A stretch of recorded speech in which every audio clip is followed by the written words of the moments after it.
नमस्कार. जय हिंद. खूप जण मला बोललेले या विषयावरती व्हिडिओ बनवू नकोस, खूप सेन्सिटिव्ह विषय आहे, जातीचा विषय आहे, कुठल्या लोकांच्या भावनेला ठेस होईल असं तसं खूप काय. पण चुकीचं होतंय असं मी म्हणू शकतो, किंवा काहीतरी कुठेतरी लोकांच्या मनामध्ये चुकीचं दिसलं जात आहे, म्हणून हा व्हिडिओ बनवतोय मी. तुम्ही सर्वात पहिला हा फोटो बघा. ही कॉलेजची लिस्ट आहे, ही थर्ड लिस्ट आहे बीकॉमची.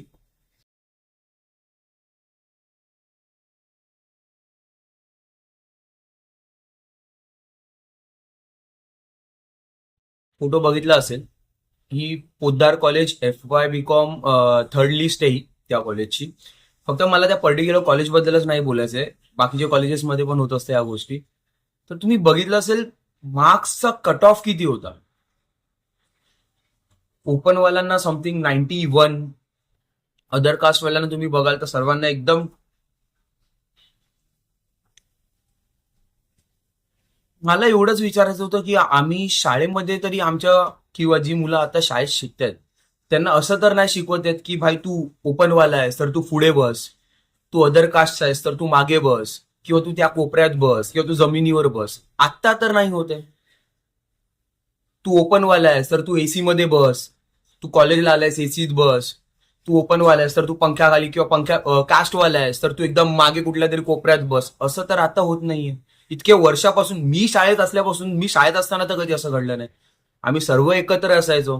वेगवेगळ्या जातीचे, वेगवेगळ्या धर्माची मुलं असायची. असंही नाही की टीचर वेगवेगळी होती, की तू ओपनवाला असं तुला प्रायव्हेट शिकवणार, तू खालच्या फालतू कुठली तरी टीचर येईल आणि ती शिकवून निघून जाईल. असंही नव्हतं.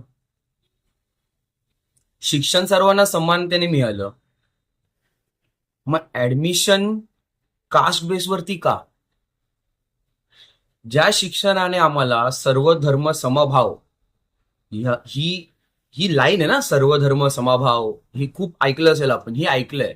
मग ऍडमिशन्स घेताना का असा प्रॉब्लेम करतात? ऍडमिशन्स घेताना का मार्क्स मध्ये काढताय? का त्यांना शिक्षण कमी मिळालं गेलं, दुसऱ्या कास्टच्या लोकांना शिक्षण कमी दिलं गेलं? नाही, असं तर नाहीये.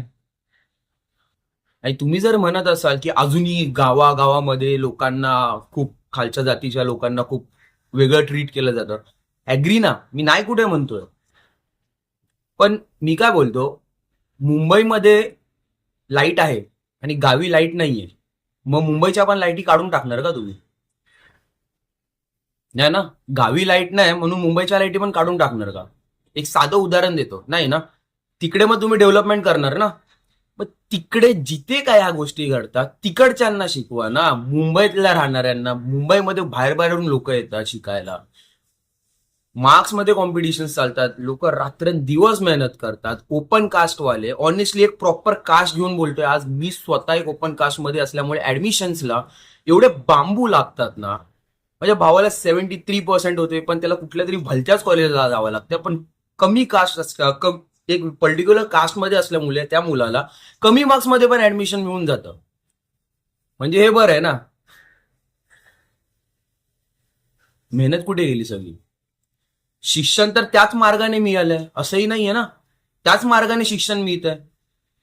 कुठे मला मुंबईत एक कॉलेज किंवा एक स्कूल दाखवा ज्या स्कूलमध्ये असं घडतंय की भाई तू दुसऱ्या जातीचा आहेस, तू खालच्या जातीचा आहेस, तू वरच्या जातीचा आहेस तर तू तिकडे बसणार, तू इकडे बसणार. एक स्कूल दाखवा जिकडे टिफिन आपण शेअर करून खात नाही. अरे आम्ही शाळेत असताना चायला एवढासा डब्यामध्ये 10-10 जण हात घालून खायची. तो कुठल्या जातीचा होता, धर्माचा होता, तर आमच्या डोक्यात पण नसायचं यार. आमच्या डोक्यात ना हे सिस्टमने टाकलंय की भेंचो तू ना ओपन कास्टचा आहेस तर तू 90 आणि 95 तरी तुला झाड ऍडमिशन भेटणार नाही. तू भाई ह्या जातीचा आहेस हे सांगणारी पण आपल्याला ही सिस्टमच आहे बॉस. ही लोक नाही आहेत. मी पर्टिक्युलर जातीला दोष नाही देते किंवा कोणाला दोष, मी या सिस्टमला दोष देतोय की भेंचो ती एज्युकेशन सिस्टमच आपली चुकीची पडते. द्या ना यार समानतेने.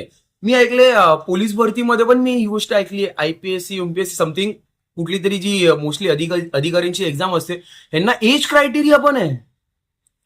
ओपनवाले काहीतरी 32 एज पर्यंत काय देऊ शकतात, आणि बाकीचे जे ते आय थिंक सो 34-36 काहीतरी, असं काहीतरी हाय क्रायटेरिया. मी ऑनेस्टली मी ऐकलं आहे. पण का असं? ओपनवाले काय पांगळे लुंगडे होऊन जातात का नंतर, आणि बाकीच्यांना चांगलं मिळतं का? गाईज, काहीतरी चेंज आली पाहिजे, काहीतरी केलं पाहिजे या गोष्टीबद्दल. तुमचा काय विचार आहे नक्की मला सांगा. जय हिंद, जय महाराष्ट्र.